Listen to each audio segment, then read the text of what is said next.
นี่แหละทำกันแบบนี้แหละ ลำบาก แล้วก็ที่ขั้นตอนแรกก็ ทีละบาท ตัดย่างวันนี้แล้วก็ไปเขาลงปั๊ม เนี่ย เขาลงปั๊มแล้วก็เอามาเป็นรองเท้า ดู วิธีการทำกระบวนการ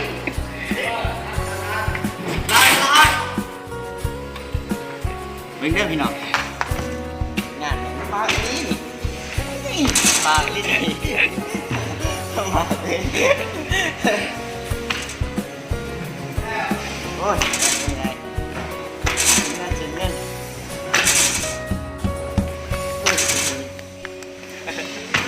นะนี่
สวัสดีครับตอนนี้ก็ขั้นตอนที่2นะครับ ผมบอกว่าขอเพลงบาปบริสุทธิ์ ตอนที่2ก็ต้องตัดเป็นรองเท้า ให้พูดจีบ่าวยาวชาเอฟ ทำรองเท้าแตะนะทุกคน มดใหญ่ส้มนะครับจอนี้ซิ่งควรชาดิวเรนทุกคนด้วยละกันจากทุกคนเล่นดีนะฮะแล้วก็ร้านเปิด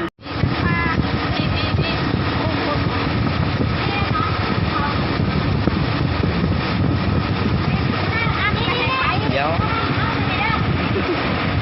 เจาะนั่นนี่โอ้ยยังกันอีกก็ได้โอ้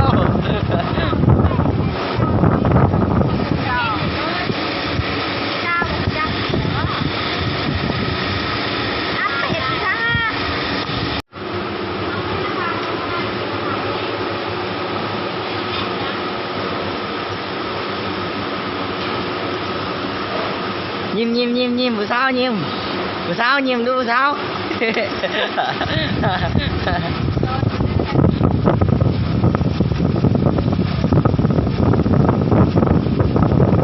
นี่ก็ทำงานอยู่กับทำงานทำมันสบายนะปิดโทรศัพท์ก็ได้ได้เลื่อนก็ดีอันนี้ก็ผู้สาวนี่เนี่ยเขาอันนี้ก็ผู้สาวนี่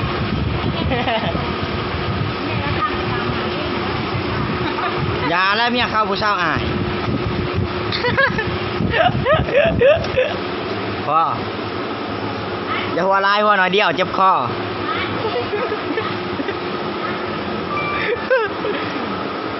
พ่อเจ็บคอ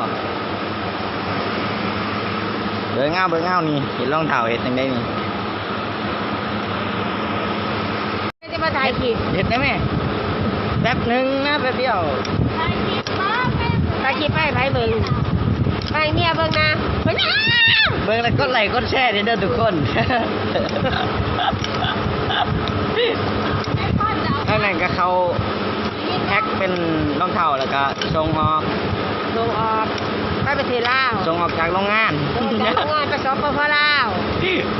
นี่เบิ่งหน้าเพื่อนกันนี่ ลาเพิ่นจะ งามนี่ สวเท งามได้นี่ สวเทาง ามได้นี่ ผู้สาวเทา อันนี้ก็ผู้สาวนี่ ขอเวลานอกนะ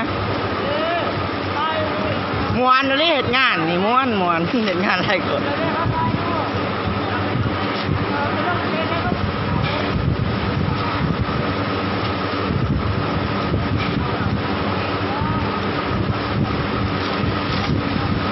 แนมเจน้ำได้ ก็เนี่ยทำเสร็จมันก็จะเป็นแท็กซี่เบิ่งเอาโล